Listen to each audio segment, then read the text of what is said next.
Very good morning friends. आज शुरू करने जा रहे हैं हम बिजनेस कमर्शियल नॉलेज से new chapter that is chapter number 5 organisations facilitating business. तो सबसे पहले बात आती है बच्चों, फैसिलिटेटिंग का मतलब क्या है। आप लोग यही पूछेंगे what is facilitating sir, facilitating का मतलब क्या है। देखो बच्चों, बहुत सिंपल सा मीनिंग है कि फैसिलिटेटिंग का मतलब क्या है कि चीजों को आसान बनाना, मेकिंग समथिंग इजियर। देखो बच्चों, बिजनेस को फैसिलिटेट करना, बिजनेस फैसिलिटेटिंग का काम कौन करता है? कुछ ऐसी ऑर्गेनाइजेशंस हैं, कुछ ऐसे इंस्टीट्यूशंस हैं, कुछ ऐसे ग्रुप्स हैं, कुछ ऐसे इंडिविजुअल्स भी हैं जो बिजनेस की कॉम्प्लेक्सिटीज को हटाकर हमारी बिजनेस एक्टिविटीज को आसान बना दे। तो बिजनेस फैसिलिटेटिंग का मतलब यही है कि एक ऐसा प्रोसेस जहां बिजनेस एक्टिविटीज को स्मूथ बनाया जा रहा है, बिजनेस एक्टिविटीज को इजी बनाया जा रहा है, बिजनेस में जो भी कॉम्प्लेक्सिटीज हैं उनको हटाकर बिजनेस को कंफर्टेबल बनाया जा रहा है। तो हम ट्रेडिशनली ये बोलते थे कि बिजनेस फैसिलिटेटर्स जो होते हैं ना, वो ये काम करते हैं। कौन सा वाला काम? बिजनेस फैसिलिटेशन करेगा कौन? Business facilitators. ट्रेडिशनली हम ये बोलते थे कि बिजनेस फैसिलिटेटर्स में बैंक्स आते हैं, फाइनेंशियल इंस्टीट्यूशंस आते हैं, क्योंकि वही इंस्टीट्यूशन ऐसी थी। देखो उस टाइम पर हम इतना सोचते थे कि पैसा आ जाए, क्योंकि पैसे से बिजनेस चलेगा, पैसा है तो सब आसान है। तो बिजनेस फैसिलिटेटर्स में हम बैंक्स को, फाइनेंशियल इंस्टीट्यूशंस को ज्यादा काउंट करते थे, लेकिन टाइम के साथ साथ, मॉडर्न एज के साथ साथ ना, बिजनेस फैसिलिटेशन के सिस्टम बदलती चली। बिजनेस फैसिलिटेटर्स में अब सिर्फ बैंक्स नहीं, बल्कि वो सारी ऑर्गेनाइजेशंस, वो सारे इंडिविजुअल्स, वो सारे ग्रुप्स आते हैं जो बिजनेस को आसान बना सकते हैं। एग्जांपल देता हूं आपको। देखो बच्चों, आप लोगों ने सुना होगा बैंकिंग, कम्युनिकेशन, ट्रांसपोर्ट, इंश्योरेंस, ये सब, वेयर हाउसिंग भी मैं बोल सकता हूँ, ये सारी फैसिलिटीज ऐसी फैसिलिटीज हैं जो बिजनेस को बहुत आसान बना देती है। तो क्या ये बिजनेस फैसिलिटेटर नहीं है? सर बिल्कुल है। बैंकिंग, कम्युनिकेशन, ट्रांसपोर्ट, ठीक है, इंश्योरेंस, या बोलता हूँ वेयर हाउसिंग फैसिलिटीज, ये सब बिजनेस फैसिलिटेटर्स हैं। इनको हम एक और नाम से जानते हैं, ऑक्सिलरीज टू ट्रेड या एड्स टू ट्रेड, क्योंकि ये हमारे बिजनेस में मदद करती है। ये भी एक लेयर है फैसिलिटेटर की।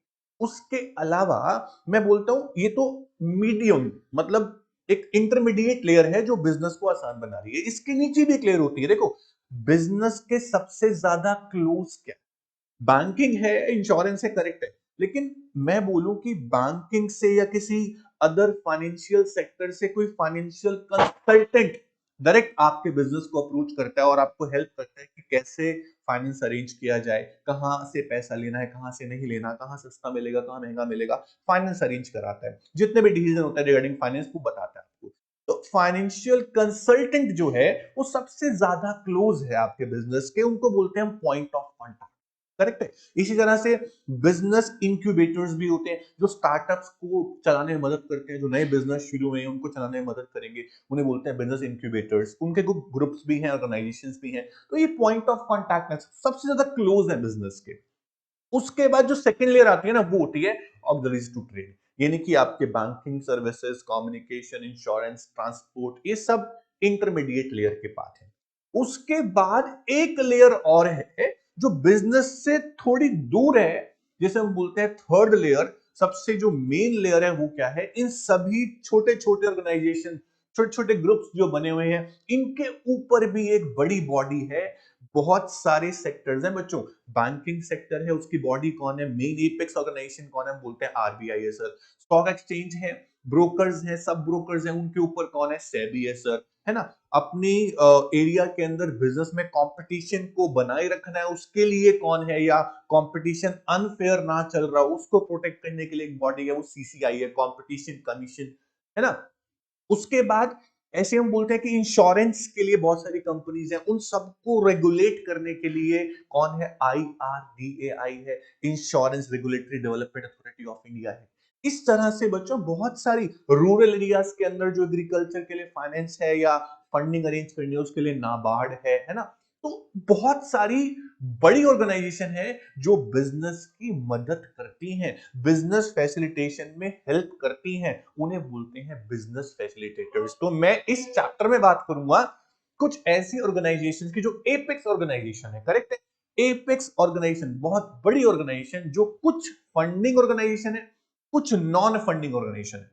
फंडिंग बोले तो जो फंड अरेंज करती है, जैसे कि नाबार्ड है। नाबार्ड का काम क्या है कि आरआरबीस को, जो गांव के अंदर रीजनल रूरल बैंक्स होते हैं, उनको फंड अरेंज करके देता है, करेक्ट है। लेकिन कुछ ऑर्गेनाइजेशन ऐसी है जो फंडिंग नहीं देती है बट फिर भी बहुत बड़ा काम करती है बिजनेस को फैसिलिटेट कर। वो क्या है? जैसे कि मैंने बताया आपको, सेबी है, ठीक है, कंपटीशन कमीशन ऑफ इंडिया है, आईआरडीएआई है, इन सब के बारे में हम पढ़ेंगे। आरबीआई भी है, RBI non funding organisation, RBI fund arrange नहीं करा के देता है हम लोगों को, बिजनेसेस को। तो हम पढ़ेंगे कुछ फंडिंग और कुछ नॉन फंडिंग ऑर्गेनाइजेशंस। तो एज अ बिजनेस फैसिलिटेटर्स हम लोग दो पार्ट में डिवाइड कर रहे हैं चैप्टर को, फंडिंग ऑर्गेनाइजेशन में और नॉन फंडिंग में। उसके अंदर कुछ कुछ हम इंस्टीट्यूशंस पढ़ेंगे, करेक्ट है। तो सबसे पहले हम आते हैं कि व्हाट इज बिजनेस फैसिलिटेटर। मैंने आपको बता दिया, बिजनेस फैसिलिटेटर मतलब कि ऐसे ग्रुप्स, ऐसी ऑर्गेनाइजेशन जो आपके बिजनेस को स्मूथ रन करने में मदद करेंगी। और एक सिंपल वर्ड है बिजनेस फैसिलिटेशन के लिए कि ease of doing something, making something easier, making something easy is called business facilitation. बहुत सिंपल भाषा में। अब देखो बच्चों कि चैप्टर नंबर 5 जो शुरू हो रहा है, वहां पे इंट्रोडक्शन है छोटा सा। वो क्या है कि government of India has constituted several bodies to regulate, to control the business activities for protecting the interest of various stakeholders. मेरी बात सुनना बच्चों ध्यान से। सबसे पहले बोल रहा है रेगुलेट करने के लिए, फिर बोल रहा है कंट्रोल करने के लिए, फिर बोल रहा है स्टेक होल्डर्स का इंटरेस्ट प्रोटेक्ट करने के लिए। ये तीन बातें ध्यान रखो बच्चों। ये तीनों बातें परफॉर्म करने के लिए कुछ ऑर्गेनाइजेशंस गवर्नमेंट ऑफ इंडिया ने सेटअप की हैं। तो several development banks also have been set up to assist the establishment of growth of business. The regulatory bodies and development banks are described in this chapter. तो हम कुछ banks के बारे में पढ़ेंगे और कुछ ऑर्गेनाइजेशन है जो बैंक्स नहीं है लेकिन काम करती हैं एज अ बिजनेस फैसिलिटेटर का, उनके बारे में पढ़ेंगे। तो सबसे पहले है, मैंने बोला आपको इस चैप्टर को मैं दो पार्ट में डिवाइड करूंगा, फंडिंग ऑर्गेनाइजेशंस और नॉन फंडिंग ऑर्गेनाइजेशंस। सबसे पहले है बच्चों non funding institutions for business facilitation in India. अब नॉन फंडिंग में क्या क्या आता है आप लोगों को पता होना चाहिए बच्चा। नॉन फंडिंग में सबसे पहले बात करूंगा मैं सेबी की, उसके बाद करूंगा आरबीआई की, उसके बाद बात करूंगा competition commission of India CCI की, उसके बाद बात करूंगा IRDAI insurance regulatory development authority of India, उसके बाद बात करूंगा लास्ट में फंडिंग ऑर्गेनाइजेशन की जो है नाबार्ड, करेक्ट। तो सबसे पहले बात करते हैं बच्चों सेबी की। बहुत ही सिंपल, बहुत ही आसान। What is SEBI? SEBI is security exchange board of India. Security exchange board of India एक ऐसी एपेक्स बॉडी है बच्चों जो कैपिटल मार्केट को रेगुलेट करती है, कैपिटल मार्केट को कंट्रोल करती है, डेवलप करती है और इन्वेस्टर्स के इंटरेस्ट को प्रोटेक्ट करती है। सर इतनी सारी टेक्निकल लैंग्वेज समझ में नहीं आई। कैपिटल मार्केट क्या है पहले ये बताओ बच्चों। देखो, आपने कॉमोडिटी मार्केट देखी है जहां गुड सर्विस करती है, आपने सिक्योरिटी मार्केट सुनी है जहां सिक्योरिटीज को सेल परचेज किया जाता है। ऐसे ही कैपिटल मार्केट है। कैपिटल मार्केट क्या है? सर अगर किसी कंपनी को फंड की जरूरत है, फंड रेज करना है, तो कंपनी बैंक के पास जाती है, बैंक से लोन लेती है, इंटरेस्ट पे करती है। अगर कोई कंपनी ये चाह रही है कि मुझे इंटरेस्ट पे नहीं करना, मेरे पास अपनी कैपिटल है, मेरे पास अपनी पूंजी है, ठीक है, शेयर्स के रूप में, मैं अपनी कंपनी के शेयर्स को इशू करना चाहता हूं और जो लोग शेयर खरीदेंगे उनसे जो पैसा आएगा वो मेरा, और बदले में शेयर्स के प्राइस जब बढ़ेंगे उनको प्रॉफिट का पार्ट मिलता रहेगा, करेक्ट। तो कैपिटल मार्केट क्या है? कैपिटल मार्केट एक ऐसी प्लेस है जहां कंपनीज अपने शेयर्स को इशू करती हैं और फंड रेज करती हैं। सिंपल लैंग्वेज में यह है, इतना ही समझो आप। तो कैपिटल मार्केट में शेयर इशू किए जा रहे हैं और फंड रेज किया जा रहा है। जब कंपनी कैपिटल मार्केट से फंड रेज करती है शेयर इशू करके, तो फंड के बदले में कंपनी को इन्वेस्टर्स का ध्यान रखना है कि उनको जब भी प्रॉफिट मिलना चाहिए तो उनको देना है as a in the form of dividend. ये आपको पता होगा। अब अगर किसी भी इन्वेस्टर का इंटरेस्ट प्रोटेक्ट नहीं हो रहा है, इन्वेस्टर्स के हित में कुछ बात नहीं हो रही है, उसको जो चाहिए वो नहीं मिल रहा है, ठीक है, या फिर कुछ ऐसे फ्रॉड हो रहे हैं इन्वेस्टर्स के साथ, या कुछ गलत माल प्रैक्टिसेस हो रही है इन्वेस्टर्स के साथ, या कोई ब्रोकर सब ब्रोकर जो शेयर इशू करवाते हैं, खरीदवाते हैं, बिकवाते हैं, वो कुछ गलत काम कर रहे हैं इन्वेस्टर्स के साथ, या ब्रोकर सब ब्रोकर जो है वो अकॉर्डिंग टू गाइडलाइंस काम नहीं कर रहे हैं, तो सेबी इन सब चीजों को देखता है। सेबी पूरी कैपिटल मार्केट के स्ट्रक्चर को देखता है, क्लोज वॉच रखता है कि यहाँ क्या चल रहा है। थोड़ा सा भी गलत लगता है तो फिर एक्शन ले सकता है। सेबी एक ऐसी बॉडी है जो रूल्स बनाता भी है, इंप्लीमेंट भी करता है, एग्जीक्यूट भी करता है, पेनल्टीज भी लगाता है लोगों के ऊपर। तो बच्चों, SEBI is apex body that control, that regulate, that develop the capital market and protect the interest of investors। फिर कैपिटल मार्केट तो बहुत पहले से, और सेबी सेटअप हुआ 1988 12 अप्रैल। तो क्या सेबी से पहले कोई कंट्रोलर था जो कैपिटल मार्केट को कंट्रोल करता था, कैपिटल मार्केट को प्रोटेक्ट करता था? तो कैपिटल मार्केट को प्रोटेक्ट करने के लिए सेबी से पहले कौन था, क्वेश्चन आ सकता है। तब क्या बोलोगे, controller of capital issue, CCI was there. SEBI से पहले कौन था, CCI, controller of capital issue. तो उसको रिप्लेस क्यों किया गया सेबी के द्वारा, सेबी क्यों आ गया सीसीआई की जगह पर? तो जब कंट्रोलर ऑफ कैपिटल इशू था तब बहुत सारी माल प्रैक्टिसेस, बहुत सारे फ्रॉड्स, बहुत सारे स्कैम्स होने लगे थे। तो लग रहा था कि सीसीआई नहीं कर पाएगा, कोई एक बड़ी बॉडी चाहिए। तो सेबी को लेके आ गया, और सेबी को लेके आ गया 12 अप्रैल 1988। अब मेरी बात सुनना ध्यान से। जब कंट्रोलर ऑफ कैपिटल इशू था तो उसका एक अलग एक एक्ट था, अपना खुद का एक्ट था, जो पार्लियामेंट में पास हुआ था, गवर्नमेंट ऑफ इंडिया। तो वो एक्ट का नाम क्या था, वो एक्ट का नाम था सिक्का। सिक्का बोले तो CICA, सिक्का। क्या एक्ट का नाम है, सिक्का। किसका एक्ट है, कंट्रोलर ऑफ कैपिटल इशू का अपना अलग एक एक्ट है, सिक्का। Capital issue controller act, capital issue controller act 1947।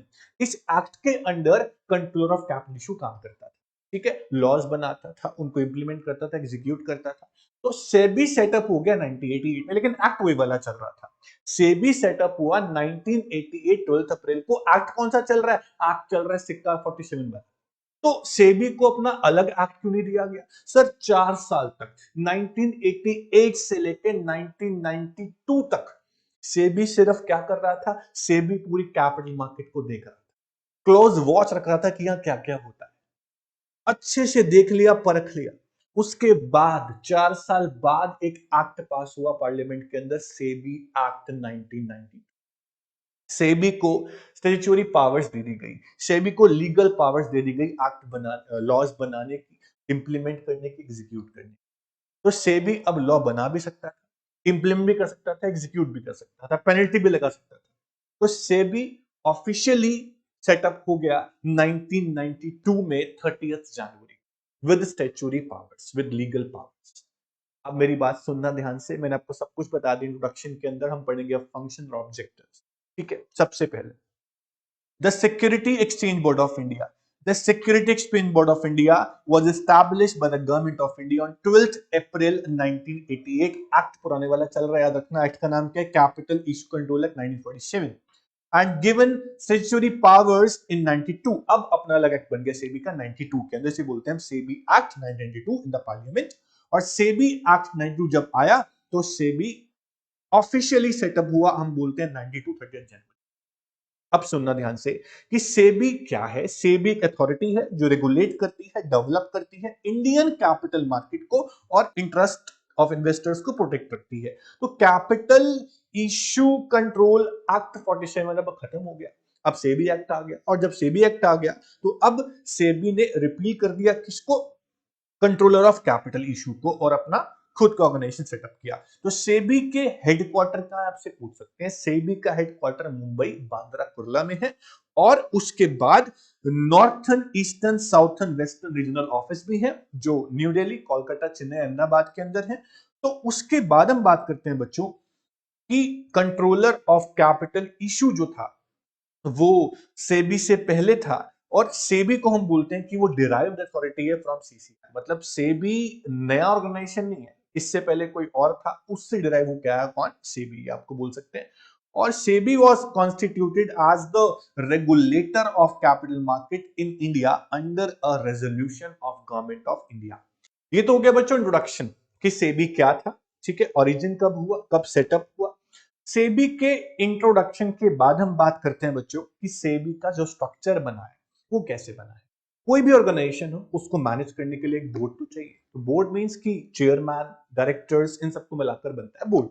तो सेबी का स्ट्रक्चर कैसा है? सेबी में एक चेयरमैन है जो अपॉइंट कौन करता है? Central government. और चेयरमैन जो है सेबी का, उसको नॉलेज होनी चाहिए regarding finance, economics, accounts, administration, इन सब की नॉलेज। उसके अलावा एबल्ड पर्सन होना चाहिए, ठीक है, इंटीग्रिटी, ऑनेस्ट होना चाहिए, और हमेशा वो हेल्पफुल हो, हमेशा वो आगे खड़ा हो सिक्योरिटी मार्केट में जब जरूरत हो सेबी को। तो अपॉइंट कौन करेगा? Central government.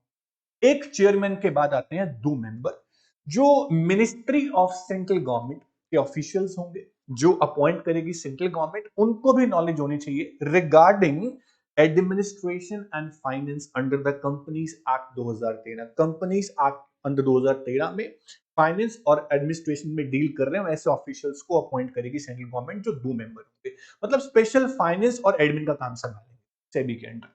उसके बाद तीसरे नंबर पे आते हैं कि एक मेंबर कहां से? आरबीआई से। तो आरबीआई के ऑफिशियल्स में से एक मेंबर सेलेक्ट किया जाएगा, वो नॉमिनेट कौन करेगा? खुद आरबीआई। ठीक है बच्चों, तो टोटल अब तक एक चेयरमैन हो गया, दो officials of ministry of central government के हो गए, और एक मेंबर हो गया आरबीआई से। उसके अलावा पांच मेंबर जिनमें से तीन होल टाइम मेंबर होंगे, हमेशा पूरी तरह से काम में तत्पर रहेंगे। और जो पांच मेंबर में से तीन होल टाइम मेंबर हैं, उनको भी नॉलेज होनी चाहिए regarding accounts, economics, law, finance, administration. वो भी कौन अपॉइंट करेगा? Central government. तो टोटल मेंबर कितने हो गए सर? पांच में से तीन होल टाइम में काउंट कर पाओ, तीन होल टाइम, एक आरबीआई से, टोटल चार हो गए, दो वैसे हो गए मिनिस्ट्री ऑफ सेंट्रल गवर्नमेंट में से, टोटल हो गए छह, और एक चेयरमैन हो गए। ठीक है, तो इन छह मेंबर और एक चेयरमैन से बनता है बोर्ड ऑफ सेबी। एक बार फटाफट से रिवाइज कर लेते हैं। एक चेयरमैन हो गया, ठीक है, दूसरे दो मेंबर हो गए मिनिस्ट्री ऑफ सेंट्रल गवर्नमेंट से, जिनको नॉलेज होनी चाहिए फाइनेंस की और एडमिन की, अंडर द कंपनीज एक्ट 2013 में डील कर रहे हो। उसके अलावा एक मेंबर है फ्रॉम आरबीआई, जो नॉमिनेट करेगा खुद आरबीआई। उसके बाद पांच अदर मेंबर, जिनमें से तीन होंगे एटलीस्ट होल टाइम मेंबर्स, जिन्हें अपॉइंट करेगी सेंट्रल गवर्नमेंट, जिनको नॉलेज होनी चाहिए law, market, finance, accountancy, economics and administration. ये था स्ट्रक्चर ऑफ सेबी। सेबी के स्ट्रक्चर के बाद हम बात करते हैं बच्चों कि सेबी के ऑब्जेक्टिव्स क्या है, सेबी सेटअप हुआ क्यों। मैंने आपको बताया था CCI was set up to control the capital. तो उसके अलावा सेबी जब आया तो नई पावर्स के साथ आया कि सेबी लॉ बनाएगा, सेबी लॉ को इंप्लीमेंट करेगा, एग्जीक्यूट करेगा, इंटरेस्ट ऑफ इन्वेस्टर्स को प्रोटेक्ट रखेगा, कोई माल प्रैक्टिसेस नहीं होने देगा, इनसाइडर ट्रेडिंग नहीं होने देगा, मार्केट को टाइम टू टाइम डेवलप करेगा। ठीक है, इस तरह से बहुत सारे ऑब्जेक्टिव सेबी ने अपने रखे। उनमें से कुछ ऑब्जेक्टिव्स हैं कि सेबी का पहला ऑब्जेक्टिव ये था कि to promote fair dealings by issuers of security. जो कैपिटल मार्केट में सिक्योरिटी को इश्यू करते हैं वो कौन है? कंपनीज है। And to ensure a market place where they can raise fund at low cost. तो बीएससी एनएससी ये मार्केट प्लेस है, आपने सुना होगा Bombay stock exchange and national stock exchange, यहां पर सिक्योरिटी को इशू किया जाता है, और यहीं पर ही सारी कंपनी लिस्टेड होती हैं। जो कंपनी लिस्टेड होती है वो अपने शेयर्स यहां इशू कर सकती हैं। ये सेबी प्रमोट करता है वहां पर फेयर डीलिंग्स। ठीक है, उसके अलावा अब जो सेकंड ऑब्जेक्टिव है वो क्या है? सेकंड ऑब्जेक्टिव सेबी का ये है कि इन्वेस्टर्स के इंटरेस्ट को प्रोटेक्ट करना। सर बड़ा ही इंपॉर्टेंट ऑब्जेक्टिव है। क्यों? सुनिएगा ध्यान से। मैंने बोला कंपनी को कैपिटल मार्केट से फंड रेज करना है। कंपनी शेयर इशू करती है, शेयर इशू करती है तो खरीदता कौन है? इन्वेस्टर्स। सोचो, इन्वेस्टर्स ने शेयर्स खरीदना बंद कर दिया। इन्वेस्टर्स को लग रहा है मेरा कोई यहाँ पे डीलिंग मेरे साथ फेयर नहीं हो रही है, मेरे साथ फ्रॉड बहुत हो रही है, मेरा स्टॉक मार्केट से फेथ उठ चुका है, मेरा कोई ट्रस्ट नहीं है स्टॉक मार्केट में, कोई इन्वेस्टर शेयर परचेज नहीं कर रहा। सर कंपनी को फंड कहां से मिलेंगे? सोचो, कौन खरीदेगा शेयर्स? कोई खरीद नहीं रहा है, कंपनी फंड रेज कैसे करेगी? तो इन्वेस्टर एक बहुत बड़ी चीज है। तो इन्वेस्टर्स के इंटरेस्ट को प्रोटेक्ट करना एक बहुत इंपॉर्टेंट ऑब्जेक्टिव है।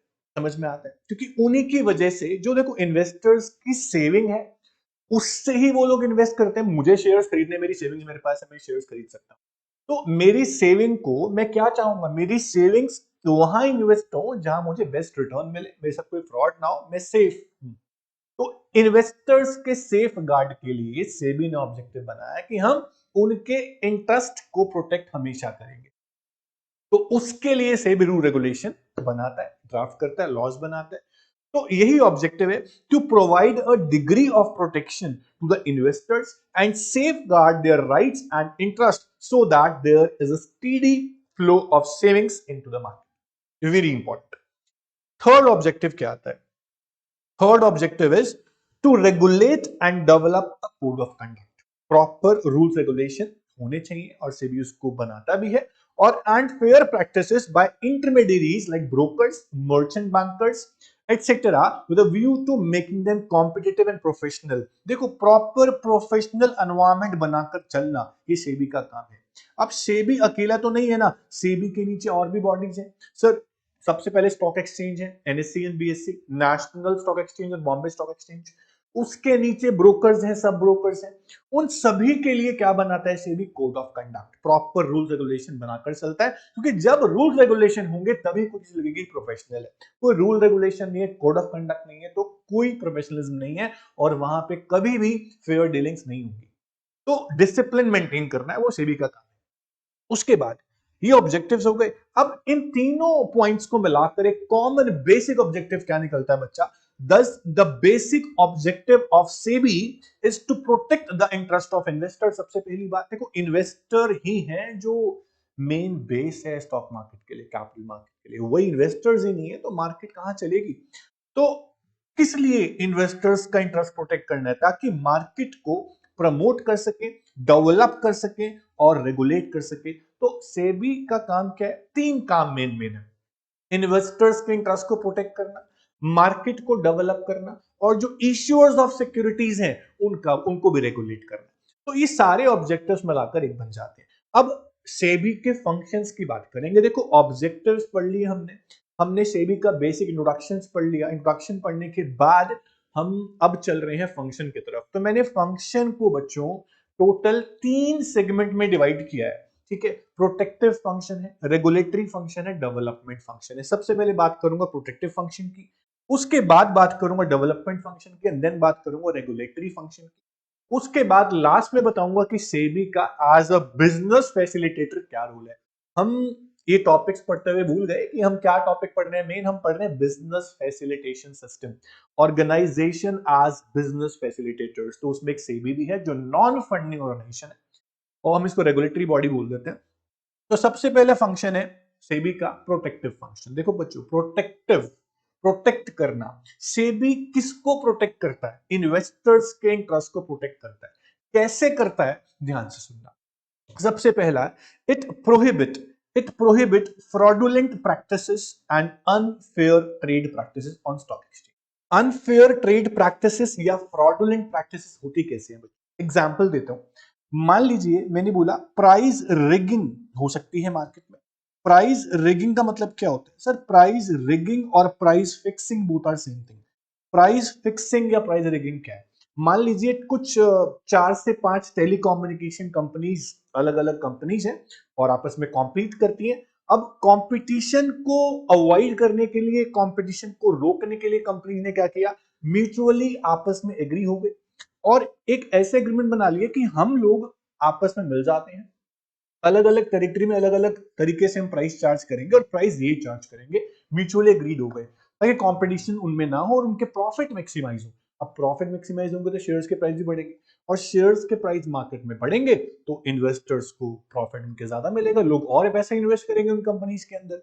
पर ये हो तो रहा है प्रॉफिट के लिए, बट गलत तरीके से हो रहा है। तो प्राइस रिगिंग या price fixing is not allowed. ये प्राइस रिगिंग का मतलब क्या है? कि manipulating the price to inflate the market और टू डिप्रेस द मार्केट भी हो सकता है। तो प्राइस रिगिंग होना इलीगल है सेबी की नजरों में।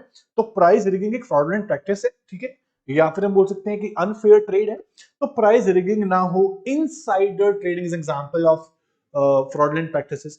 इनसाइड ट्रेडिंग क्या होता है? मान लीजिए कि एक पर्टिकुलर कंपनी में एक पर्सन जॉब करता है और अच्छी पोजीशन से लेवल पे जॉब करता है, तो उसको कंपनी की सीक्रेट इंफॉर्मेशन जो है वो मालूम है, जिस सीक्रेट इंफॉर्मेशन के पता चलने से कई लोगों को प्रॉफिट हो सकता है अगर वो शेयर्स खरीद ले तो।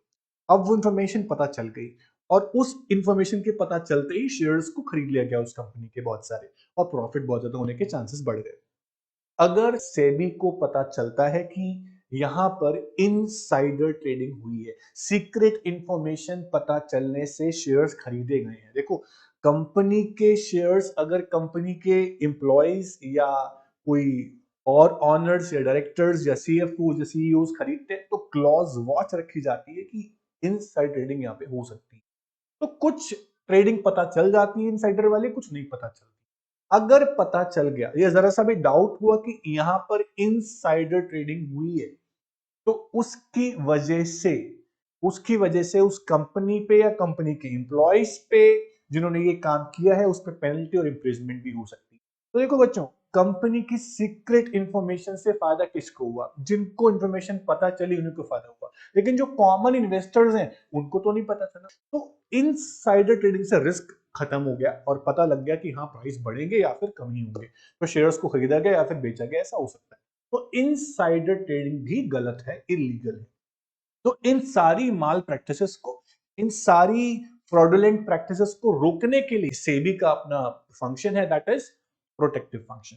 अब इसके बाद नेक्स्ट प्रोटेक्टिव फंक्शन आता है बच्चों, टू एजुकेट द इन्वेस्टर्स। देखो, जब सीसीआई था, कंट्रोलर ऑफ कैपिटल इशू था, तब इन्वेस्टर्स की एजुकेशन के लिए, इन्वेस्टर्स की अवेयरनेस के लिए, इन्वेस्टर्स के नॉलेज के लिए कुछ ऐसा प्लेटफॉर्म नहीं था, कुछ ऐसा सोर्स नहीं था कि इन्वेस्टर्स को कंप्लीट इंफॉर्मेशन हो या अवेयरनेस हो कि कौन से शेयर्स हम खरीदें, कौन से ना खरीदें, कौन से प्रॉफिटेबल होंगे, कौन से नहीं होंगे। तो जब सेबी आया ना, तो इन्वेस्टर्स की एजुकेशन के लिए बहुत सारे प्लेटफॉर्म बना दिए गए। टीवी पर देखो आप, सीएनबीसी चैनल आता है, एआईआर रेडियो पे भी कुछ चैनल्स आते हैं, या कुछ बुकलेट्स छपने लगी, इंटरनेट पे वेबसाइट अवेलेबल है जहां इन्वेस्टर जो है एजुकेशन ले सकता है। या सेबी ने इन चीजों के अलावा भी कुछ education programmes for investors launch किए, ताकि इन्वेस्टर्स को इंफॉर्मेशन टाइम टू टाइम मिलती रहे, उनकी अवेयरनेस बढ़े, उनकी नॉलेज बढ़े कि कैपिटल मार्केट में भी इन्वेस्टमेंट करने से प्रॉफिट बहुत ज्यादा हो सकते हैं। तो इन अवेयरनेस के लिए से भी time to time study programmes for investors launch करता रहता है, और टाइम टाइम बुकलेट्स टीवी और रेडियो पर भी चीजें इशू करता रहता है। तो ये सारी चीजें किसका काम है? ऑब्वियस सेबी का काम है। सेबी क्यों ये चीजें कर रहा है? ताकि इन्वेस्टर्स को जब कंप्लीट इंफॉर्मेशन होगी, हर चीज की जानकारी होगी, तो उनके साथ फ्रॉड ना हो, ये ऐसा सेबी चाहता है। तो फ्रॉड तब नहीं होगा जब आप संपूर्ण जानकार हो। कहते हैं ना, सतर्क बने रहिए, और वो तब बनोगे जब आपको कंप्लीट जानकारी होगी। तो वो जानकारी देने के लिए सेबी ये प्लेटफॉर्म अवेलेबल आपके लिए कराता है। उसके बाद नेक्स्ट फंक्शन आता है इसी के अंदर, प्रोटेक्टिव फंक्शंस के अंदर, to promote fair practices and code of conduct in security market, और it is empowered to investigate cases of insider trading, impose fines and imprisonment. मैंने आपको बताया था कि सेबी जो है उसके पास इतनी सारी पावर आ चुकी है, उसके बाद जुडिशियल पावर भी है, एग्जीक्यूशन पावर भी है, रूल ड्राफ्ट करने की पावर भी है। तो एग्जीक्यूशन पावर की बात करता हूं। एग्जीक्यूटिव जो पावर है वो क्या है, कि अगर सेबी को इन्वेस्टिगेशन करने के बाद किसी कंपनी पे डाउट हुआ कि यहां पर इनसाइडर ट्रेडिंग हुई है, तो सेबी ने इन्वेस्टिगेशन किया और पता चला कि यहां पर सच में ट्रेडिंग हुई है ऐसी इनसाइडर, तो वहां पर उन एम्प्लॉयज को या जो पर्सन उसके लिए रिस्पॉन्सिबल है उनको इम्प्रिजमेंट हो सकती है, कंपनी पर फाइन लग सकता है। ये काम भी सेबी के हाथ में प्रोटेक्टिव फंक्शन है। उसके बाद एक और फंक्शन है सेबी का प्रोटेक्टिव के अंदर, it has issued guidelines for preferential allotment of shares. किसको शेयर्स देने हैं? अलॉटमेंट समझते हो? शेयर की डिलीवरी करनी है, अलॉट करने हैं शेयर्स, किसको देने हैं, किसको नहीं देने, किसको ज्यादा, किसको कम, किसको पहले, किसको बाद में, ये सारी गाइडलाइंस सेबी इशू करता है। ये प्रोटेक्टिव फंक्शन थे, बहुत सिंपल। उसके बाद आता है बच्चा डेवलपमेंट फंक्शन। डेवलपमेंट किस चीज की? कैपिटल मार्केट को डेवलप करना। देखो, जब सीसीआई था, कंट्रोलर ऑफ कैपिटल इशू था, तब तक कोई इंटरनेट बेस्ड ट्रेडिंग नहीं थी। 1996 में सेबी सेटअप हुआ ऑफिशियली विद पावर्स, 92 में 38 जनवरी 1996 में सेबी ने शेयर ट्रेडिंग को बना दिया, डीमेटेरियलाइज कर दिया, मतलब कि ऑनलाइन प्लेटफॉर्म दे दिया। This is a big achievement for security market. तो कैपिटल मार्केट या सिक्योरिटी मार्केट जो है वो ऑनलाइन हो गई, ये बहुत बड़ी डेवलपमेंट थी। तो सेबी के डेवलपमेंट फंक्शन में यही आता है कि SEBI time to time capital market को डेवलप करे, थ्रू इंटरनेट ट्रेडिंग डेवलप किया। उसके अलावा सेबी ने कंप्लीट फ्रीडम दिया कि रिस्क आपके हाथ में। अंडरराइटर्स जो होते हैं ना, अंडर राइटिंग करते हैं, मतलब कि रिस्क लेना जानते हैं, रिस्क लेते हैं, उनको ऑप्शनल रख दिया कि रिस्क आप लेना चाहते हो या नहीं लेना चाहते, ऑप्शनल है। रिस्क लेना चाहते हो तो भी सिक्योरिटी अवेलेबल है, रिस्क नहीं चाहते सिक्योरिटी वैसे भी अवेलेबल है, रिटर्न आपका डिफरेंट डिफरेंट होगा। तो सेबी ने यही किया कि कंप्लीट फ्रीडम भी दिया और जहां रिस्ट्रिक्शंस लगानी चाहिए वहां लगाई भी। तो डेवलप करता चला गया कैपिटल मार्केट को, और आज तक कैपिटल मार्केट डेवलप है एज कंपेयर टू बिफोर। अब आते हैं बच्चों रेगुलेटरी फंक्शंस ऑफ सेबी पे। प्रोटेक्टिव फंक्शंस हो गए, डेवलपमेंट फंक्शंस भी हो गए। प्रोटेक्टिव फंक्शन में क्या पढ़ा हम लोगों ने? हमने यहां पढ़ा कि इंटरेस्ट ऑफ इन्वेस्टर्स को प्रोटेक्ट करने के लिए सेबी ने बनाया प्रोटेक्टिव, और कैपिटल मार्केट को डेवलप करने के लिए बना डेवलपमेंट फंक्शन। अब बात कर रहे हैं रेगुलेटरी फंक्शंस की। रेगुलेशन क्या है कि अगर कैपिटल मार्केट को मैनेज करना है, कैपिटल मार्केट को मेंटेन करना है, तो सेबी को rules regulations code of conduct बनाना पड़ेगा। तो उस रेगुलेटरी फंक्शन में सेबी क्या कर रहा है? रेगुलेटरी फंक्शन में सेबी यही कर रहा है, रूल्स रेगुलेशंस बना रहा है, कोड ऑफ कंडक्ट फ्रेम कर रहा है। किसके लिए? Capital market. अब कैपिटल मार्केट में कौन है? कैपिटल मार्केट में ब्रोकर्स है, सब ब्रोकर्स हैं, मर्चेंट बैंकर्स हैं, अंडरराइटर्स हैं, उसके अलावा रजिस्ट्रार्स भी है और स्टॉक एक्सचेंज भी है। इन सब के लिए प्रॉपर रूल रेगुलेशन होना बहुत जरूरी है। जब तक रूल्स रेगुलेशंस नहीं होंगे तो कोई भी ठीक तरीके से नहीं चलेगा। तो सब कुछ ठीक तरीके से चलाना है तो रूल रेगुलेशन बनाने पड़ेंगे। डिसिप्लिन मेंटेन करना है तो रूल रेगुलेशन बनाने पड़ेंगे, उसके अकॉर्डिंग लोगों को चलवाना भी पड़ेगा। लोग नहीं चलते तो एक्शन भी लेना पड़ेगा। तो सबसे पहली बात हम बात करते हैं to prescribe the rules regulations for underwriters, merchant bankers, उसके अलावा ब्रोकर्स, सब ब्रोकर्स और रजिस्ट्रार्स। इनके लिए रूल्स रेगुलेशन बना रहा है कौन? SEBI. This is the first regulatory function of SEBI. देखो बच्चों, prescribing the rules regulations for merchant bankers, underwriters, registrars. इसका मतलब आपको नहीं पता होगा तो सुन लीजिए ध्यान से कि मर्चेंट बैंकर्स कौन है। देखो बच्चों, जर्नल बैंक तो आपको पता है क्या होता है। जर्नल कमर्शियल बैंक वो होता है जो आपके डिपॉजिट्स को एक्सेप्ट करता है, आपको लोन्स देता है। लेकिन मर्चेंट बैंक कहीं ना कहीं बहुत अलग है किससे? नॉर्मल कमर्शियल बैंक से। तो मर्चेंट बैंक का काम क्या है? मर्चेंट बैंक काम करता है हाई टर्नओवर कंपनीज के फंड को मैनेज करना। या हम बोल सकते हैं कि कैपिटल मार्केट में फंड मैनेजमेंट के लिए मर्चेंट बैंकर्स अपॉइंट होते हैं। तो मर्चेंट बैंक्स के लिए रूल्स रेगुलेशंस कौन बनाएगा? SEBI, under regulatory functions. उसके अलावा नंबर 2 पे आता है अंडरराइटर। अंडरराइटर कौन है? मार्केट में जो सिक्योरिटीज है, या हम बोलते हैं कि फाइनेंशियल सिक्योरिटीज में रिस्क है, उसके प्राइस डिटर्मिनेशन में और रिस्क डिटर्मिनेशन में मदद करता है कौन? अंडरराइटर। तो उसके लिए भी सेपरेट रूल रेगुलेशन है, वो सेबी सेट करेगा। उसके अलावा आता है रजिस्ट्रार। रजिस्ट्रार कौन है? जितनी भी ट्रांजैक्शंस इन्वेस्टर्स की होती हैं उन सबका रिकॉर्ड मेंटेन कौन करेगा? रजिस्ट्रार। उसके लिए भी रूल रेगुलेशन है, वो कौन बनाएगा? SEBI, under the regulatory function. ये हो गया आपका फर्स्ट पॉइंट। दूसरा फंक्शन क्या आता है? To register and regulate the stock brokers and sub broker. देखो बच्चों, इन्वेस्टर और कंपनी के बीच में कौन है? इन्वेस्टर और कैपिटल मार्केट बोल लो उसके बीच में कौन है? ब्रोकर्स हैं, ये सब ब्रोकर्स हैं जो क्लाइंट के पैसे को कैपिटल मार्केट में लगाने में हेल्प करेंगे। तो उनको अगर क्लाइंट के लिए काम करना है, कैपिटल मार्केट में काम करना है, तो ब्रोकर्स को और सब ब्रोकर्स को रजिस्टर तो होना पड़ेगा। कहां पर? स्टॉक एक्सचेंज के अंदर या सेबी के अंदर। तो वो सारा काम कौन करेगा? ऑब्वियस सेबी उसके रूल्स बनाएगा, रजिस्टर करेगा।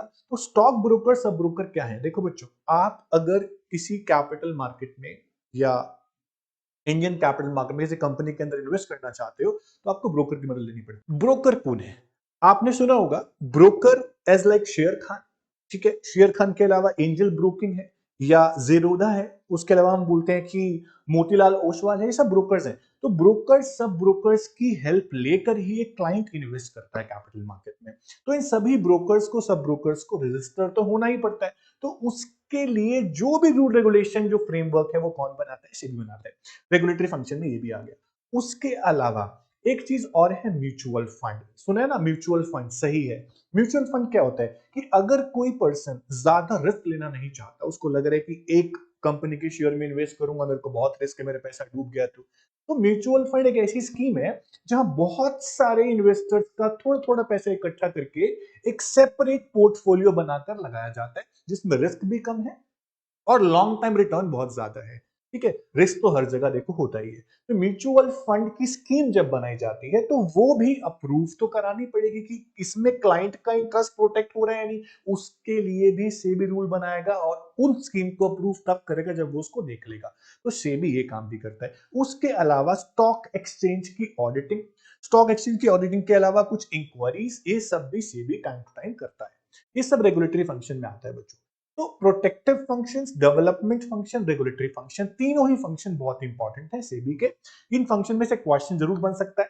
तो इन फंक्शंस के बाद एक छोटी सी चीज और आती है, ध्यान से सुनना, वो क्या है कि SEBI has three functions rolled into one body which are as follows। तो इन functions को हम एडमिनिस्ट्रेटिव functions भी बोल सकते हैं। सबसे पहला जो सेबी का एडमिनिस्ट्रेटिव फंक्शन में पहला फंक्शन है वो है क्वासी लेजिस्लेटिव फंक्शन। देखो बच्चों, लेजिस्लेटिव का मतलब क्या होता है कि law making process, to make the law, to make the rules regulations. क्या आपने पढ़ा नहीं कि सेबी इंटरेस्ट ऑफ इन्वेस्टर्स को प्रोटेक्ट करने के लिए लॉ बनाता है, rules regulations, code of conduct frame करता है। इसी चीज को नाम दिया गया क्वासी लेजिस्लेटिव फंक्शन जो सेबी के पास है। क्वाशी का मतलब क्या है? क्वाशी मतलब रिसेंबल टू दैट। जैसे कोर्ट ऑफ लॉ में लॉ बनते हैं, ऐसे ही सेबी भी लॉ बनाते हैं। तो दूसरा फंक्शन है क्वासी जुडिशियल फंक्शन। जो लॉ बनाया उस लॉ के अकॉर्डिंग काम हो रहा है या नहीं हो रहा, ये सेबी देखता है। अगर नहीं हो रहा तो जजमेंट्स देता है, और जजमेंट देने के बाद क्वासी एग्जीक्यूटिव फंक्शन में क्या होता है कि उन जजमेंट देने के बाद लगा कि कुछ गलत है, ठीक है, कुछ फ्रॉड हुआ है, कुछ मल प्रैक्टिस हुई है या कुछ इनसाइडर ट्रेडिंग हुई है, तो SEBI can take direct action among those जिन्होंने ये काम किया है। उसको बोलते हैं एग्जीक्यूटिव फंक्शन ऑफ सेबी। तो सेबी लॉ भी बना रहा है, अप्लाई भी कर रहा है और एक्शन भी ले रहा है। समझ में आया? तो क्वासी लेजिस्लेटिव फंक्शन में लॉ बनाया गया, क्वासी जुडिशियल फंक्शन में उस लॉ को अप्लाई किया गया, और लॉ अप्लाई करने के बाद अगर कुछ नेगेटिव रिजल्ट्स निकले, कुछ लोगों ने गलत किया, तो उसके अगेंस्ट एक्शन भी लिया गया, उसे बोला हमने एग्जीक्यूटिव। तो ये होता है हमारा क्वासी लेजिस्लेटिव, क्वासी जुडिशियल और क्वासी एग्जीक्यूटिव फंक्शन। अब मेरी बात ध्यान से सुनना बच्चों, इन सभी फंक्शन ने सेबी को बना दिया मोर पावरफुल। क्योंकि सेबी जब बिना पावर्स के था, बिना स्टैट्यूटरी पावर्स के 1988 में, तो सेबी कुछ नहीं कर सकता था, सिर्फ क्लोज वॉच रख सकता था कि कैपिटल मार्केट में हो क्या है। लेकिन जैसे ही स्टैट्यूटरी पावर्स मिली, लॉ मेकिंग पावर मिल गई, लॉ डिसीजन अप्लाई करने की पावर मिल गई, और एक्शन लेने की पावर भी मिल गई। अब कोई भी डिस्प्यूट अगर क्लाइंट्स यानी इन्वेस्टर्स और कंपनी के बीच में, इन्वेस्टर्स या ब्रोकर्स के बीच में, या स्टॉक एक्सचेंज के साथ कोई डिस्प्यूट होता है, तो उसको कहां सॉल्व किया जाएगा, उसकी हियरिंग कहां पे होगी? क्या कोर्ट में जाएंगे, बॉम्बे हाई कोर्ट या फिर सुप्रीम कोर्ट या हाई कोर्ट, कहां जाएंगे? तो आप लोग ये समझो कि जब भी कोई डिस्प्यूट होगा तो सबसे पहले जो डिस्प्यूट है वो जाएगा सेबी के अपने ट्रिब्यूनल। अपना ट्रिब्यूनल कोर्ट सेबी ने फॉर्म किया है, जिसको हेड करते हैं मिस्टर जेपी देवाधर। तो जेपी देवाधर जो है वो फॉर्मर बॉम्बे हाई कोर्ट के जज रह चुके हैं। तो 3 मेंबर को मिला के ये ट्रिब्यूनल बना है। सबसे पहले जब डिस्प्यूट होता है तो हियरिंग यहां पर होती है। उसके बाद अगर कोई क्लाइंट इन्वेस्टर सेटिस्फाई नहीं हो रहा है तो वो सुप्रीम कोर्ट में जा सकता है, पर पहली हियरिंग यहीं पर ही होगी। सेटिस्फाई नहीं है तो आगे आप जा सकते हो। दिस इज कॉल्ड कि अपना ट्रिब्यूनल किसका? सेबी का। सुनिए ध्यान से, कह रहे कि this makes very powerful, there is an appeal process to create accountability, there is a securities appellate tribunal which is a 3-member tribunal and is headed by Mr. JP Devadhar, a former judge of Bombay High Court। Second appeal अगर आपको करनी है तो आप सीधा जा सकते हो सुप्रीम कोर्ट में। तो SEBI has taken a very proactive role in stimulating the disclosure of requirements to international standard। तो जितना हो सकता था सेबी ने वो सब किया हुआ है, अकॉर्डिंग टू इंटरनेशनल स्टैंडर्ड्स जो करना चाहिए वो सब किया हुआ है। तो उसके बाद भी ड्रॉबैक्स अगर आते हैं, प्रॉब्लम्स आती हैं, उन्हें टाइम टू टाइम डेवलप किया जाता है बच्चों। तो सेबी का टॉपिक यहां तक था। अब हमें यह पढ़ना है कि सेबी कैसे एज अ बिजनेस फैसिलिटेटर काम करता है, उसको ध्यान से सुनना।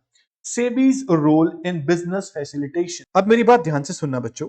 SEBI is responsible for the development of India's capital market. हम पढ़ चुके हैं कि सेबी का काम क्या है। देखो, हम सेबी को बिजनेस फैसिलिटेटर क्यों बोल रहे हैं? क्योंकि बिजनेस फैसिलिटेटर वो होते हैं जो इकोनॉमी के अंदर बिजनेस एक्टिविटीज को स्मूथ रन कराने में मदद करते हैं। अब सेबी क्या मदद कर रहा है? देखो बच्चों, सेबी कैपिटल मार्केट को प्रोटेक्ट भी कर रहा है, सेबी कैपिटल मार्केट को डेवलप भी कर रहा है, और सेबी इन्वेस्टर्स के इंटरेस्ट को प्रोटेक्ट भी कर रहा है, ताकि कैपिटल मार्केट में कंटिन्यू फंड फ्री फ्लो आता रहे और कंपनीज फंड रेज कर सकें आसानी से। तो क्यों नहीं बोलेंगे हम फैसिलिटेटर सेबी को? समझ पा रहे हो? तो सेबी का काम क्या है? सबसे पहला, कैपिटल मार्केट को डेवलप करना। दूसरा, जितनी भी एंटिटीज हैं, जितनी भी कंपनीज हैं जिनको फंड रेज करना है कैपिटल मार्केट में, उनको अलाउ करता है कि आप कैपिटल मार्केट से फंड रेज कर सकते हो, और उनके लिए code of conduct, rule regulation बनाकर चलो। ठीक है। दूसरी चीज, जो कंपनीज इशू कर रही हैं अपने शेयर्स, वो उनकी ट्रेडिंग कहां होती है? उनकी ट्रेडिंग होती है स्टॉक एक्सचेंज में। तो स्टॉक एक्सचेंज में जो ट्रेडिंग हो रही है शेयर्स की, उसको भी सुपरवाइज कौन करता है? सेबी करता है। अगर कोई डोमेस्टिक कैपिटल एंटिटी या डोमेस्टिक कंपनी अब्रॉड की कैपिटल मार्केट में पार्टिसिपेट करना चाहती है, या कोई अब्रॉड की एंटिटी, बिजनेस एंटिटी कोई इंडिया की कैपिटल मार्केट में पार्टिसिपेट करना चाहती है, तो सेबी अब्रॉड की रेगुलेटरी बॉडीज से कोऑर्डिनेट करके उनको पार्टिसिपेट कराने में भी मदद करता है। और तीसरी चीज, अगर मैं ये बोलूं कि इंटरेस्ट ऑफ इन्वेस्टर्स को प्रोटेक्ट ना किया गया, मतलब कि बहुत सारे फ्रॉड हो रहे हैं, बहुत सारे स्कैम्स हो रहे हैं, फेयर डीलिंग नहीं हो रही है, डिलीवरी बहुत डिले है शेयर्स की, पैसा टाइम पे नहीं आ रहा है इन्वेस्टर्स का, या शेयर्स टाइम पे नहीं पहुंच रहे इन्वेस्टर्स के पास, तो इन सब चीजों की वजह से इन्वेस्टर्स का फेथ उठ जाता है कैपिटल मार्केट से। तो उस कैपिटल मार्केट पे फेथ बना रहे इन्वेस्टर्स का, उसके लिए भी SEBI time to time work करता रहता है। तो क्यों नहीं बोलेंगे हम सेबी को बिजनेस फैसिलिटेटर? तो बहुत ज्यादा ही हेल्प कर रहा है सेबी स्मूथ एक्टिविटी को चलाने के लिए। तो हम बोलते हैं कि बिजनेस फैसिलिटेटर्स वही ऑर्गेनाइजेशन होती है जो बिजनेस को आसान बनाती है, कॉम्प्लेक्सिटीज को हटा देती है। तो सेबी है, क्या है? Business facilitator. ये सारी बातें इस बॉक्स पैराग्राफ में लिखी हुई है, ध्यान से सुनेंगे। Market for the corporate issue of capital के लिए रिस्पॉन्सिबल कौन है? सेबी है। और अगर किसी कंपनी को कैपिटल या फंड रेज करना है तो सेबी हेल्प करता है उनकी रिक्वायरमेंट के लिए। और it also overseas the subsequent trading of the shares on stock exchange, मैंने बता दिया आप लोगों को। उसके अलावा बोल रहा है कि ओवरसीज एंटिटीज अगर वो चाह रही हैं कि इंडियन कैपिटल मार्केट में हमें पार्टिसिपेट करना है, या डोमेस्टिक कैपिटल एंटिटीज चाह रही हैं कि हमें फॉरेन मार्केट में पार्टिसिपेट करना है, तो सेबी कोऑर्डिनेट करता है। कहां कोऑर्डिनेट करता है? अब्रॉड के रेगुलेटर्स से, और बात करने के बाद उनको पार्टिसिपेशन कराने में हेल्प करता है। लास्ट और इंपॉर्टेंट, कि इन्वेस्टर्स का इंटरेस्ट प्रोटेक्ट करने के लिए, उनका फेथ बनाए रखने के लिए, सेबी जो है वो कैपिटल मार्केट को time to time protection function बनाकर परफॉर्म करता है, और steady flow of funds market में आता रहे और कंपनीज फंड रेज करते रहे, उन्हें मदद करे। तो ये था आपका सेबी, और how SEBI is business facilitator हमने लास्ट में पढ़ लिया। तो सेबी के बाद देखो, नॉन फंडिंग ऑर्गेनाइजेशन में सबसे पहले रेगुलेटरी बॉडी में सेबी आया। इसके बाद हम बात करेंगे आरबीआई की, Reserve Bank of India, as a business facilitator. Next class में बात करेंगे, क्योंकि आज हमने सेबी किया है। तो सेबी को ध्यान से पढ़ो, इसके फंक्शंस पढ़ो, इसके क्वेश्चंस हो सके तो कर लो। उसके बाद नेक्स्ट क्लास में मिलते हैं नेक्स्ट टॉपिक के साथ, that is RBI, reserve Bank of India. Very very interesting and important topic. आज के लिए इतना ही करेंगे बच्चों, थैंक्स अ लॉट।